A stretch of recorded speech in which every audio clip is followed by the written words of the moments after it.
अस्सलाम वालेकुम मोअज़्ज़ज़ नाज़रीन, आज की इस वीडियो में मैं आपको बताने लगा हूं कि किस तरीके से आप इजीली प्रेगनेंसी को कंसीव कर सकते हैं। अगर तो आपने प्रेगनेंसी प्लान बना लिया है और प्रेगनेंसी को कंसीव करना चाह रहे हैं, लेकिन जब कभी भी आप अपने हस्बैंड के साथ मिलाप करते हैं तो उसका सारा का सारा जो मवाद है वो बाहर निकल आता है, तो क्या फिर आप प्रेगनेंसी को कंसीव कर पाओगे या नहीं कर पाओगे। तो आज की इस वीडियो में मैं आपको इसी चीज़ के बारे में बताने लगा हूँ। तो मेरा नाम है डॉक्टर शहजाद। तो वीडियो को आगे बढ़ाने से पहले चैनल को सब्सक्राइब ज़रूर कर लीजिएगा। तो व्यूवर्स देखें, अगर तो आपने प्रेगनेंसी प्लान बना लिया बट अनफॉर्चुनेटली आप प्रेगनेंसी को कंसीव नहीं कर पा रहे, तो उसकी रीज़न क्या हो सकती है। देखिए, 4 मैं आपको पॉइंट्स बताने लगा हूँ, 4 आपको टिप्स बताऊंगा। अगर तो आप इन 4 टिप्स को फॉलो कर लेते हैं तो इंशाल्लाह 1 हफ्ते के अंदर अंदर आपको खुशखबरी मिल जाएगी। 1 हफ्ते के अंदर अंदर आप प्रेगनेंसी को कंसीव कर सकेंगे।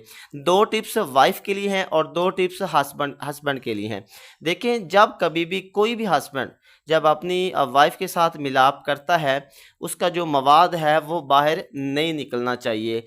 थोड़ा बहुत अगर निकल रहा है तो उसको सिक्रीशंस बोलते हैं, यानी कि जो फजूल मादा होता है वो बाहर निकलता है। जब कभी भी कोई हस्बैंड अपनी वाइफ के साथ मिलाप करता है और जब वो फारिग होता है तो मिलियन के हिसाब से स्पर्म्स होते हैं जो भागते हैं और बच्चेदानी के अंदर जो एग पड़ा होता है उस तक पहुंचने की कोशिश करते हैं।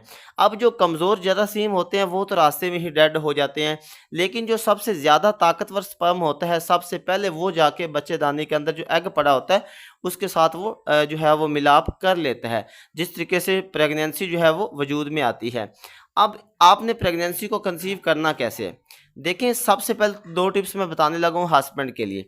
नंबर 1 ये है कि जब भी हस्बैंड ने अपनी वाइफ के साथ मिलाप करना है तो उसे चाहिए कि जो अपना डाइट प्लान है, ठीक है, उसमें वो 3 चीज़ें ऐड कर ले। एक तो वो अनार का इस्तेमाल करे, और दूसरे नंबर पे वो केले का इस्तेमाल करे, और तीसरे नंबर पे वो अखरोट का इस्तेमाल करे। अगर वो इन 3 चीज़ों का इस्तेमाल करता है, उससे होगा ये कि आपकी जो मनी की जो थिकनेस है वो इंक्रीज़ हो जाएगी, वो बढ़ जाएगी। इसके अलावा आपके स्पर्म्स की जो फर्टिलिटी है उसमें इजाफा हो जाएगा। तो इस तरीके से जो सक्रीशंस आपका बाहर निकलता है, मवाद बाहर निकलता है, वो नहीं निकलेगा। एक तो ये टिप फॉलो करना है। दूसरे नंबर पे हस्बैंड को चाहिए कि वो 1 दिन छोड़ के हम बिस्तरी करे।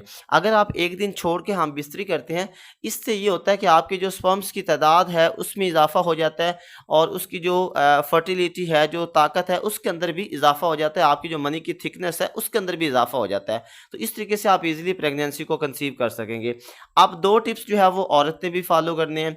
नंबर 1 तो ये है कि जब भी आपने अपने हस्बैंड के साथ मिलाप करना है तो आपकी जो पोजीशन है मिलाप करते वक्त, वो लेग्स अप पोजीशन होनी चाहिए। तो जब आपकी लेग्स अप पोजीशन होगी उस वक्त आपका हस्बैंड को चाहिए कि वो मिलाप करते वक्त ज़्यादा डीपली जो है वो जो है ना आगे से आगे पहुंचाने की कोशिश करे अपने स्पर्म्स को, अपनी मनी को। कि उससे होता ये है कि अगर वो ज़्यादा डीपली जो है वो स्पर्म्स पहुंचाने की कोशिश करेगा तो उन स्पर्म्स को ज़्यादा ट्रैवल करने की ज़रूरत नहीं होगी और वो इजीली बच्चेदानी के अंदर जो एग पड़ा होगा उसको उस तक पहुंच जाएंगे। ठीक है। तो एक तो पोजीशन आपकी लेग्स अप पोजीशन होनी चाहिए। दूसरे नंबर पे ये है कि कुछ ऐसी ख़वातीन भी होती हैं जो मिलाप के फ़ौरी बाद उठने की कोशिश करती हैं। अगर आपने मिलाप कर लिया है और आप रिलीज़ हो गई हैं, आपका हस्बैंड जो है वो भी रिलीज़ हो गया है, तो फिर औरत को चाहिए कि फ़ौरी उठने की कोशिश ना करे।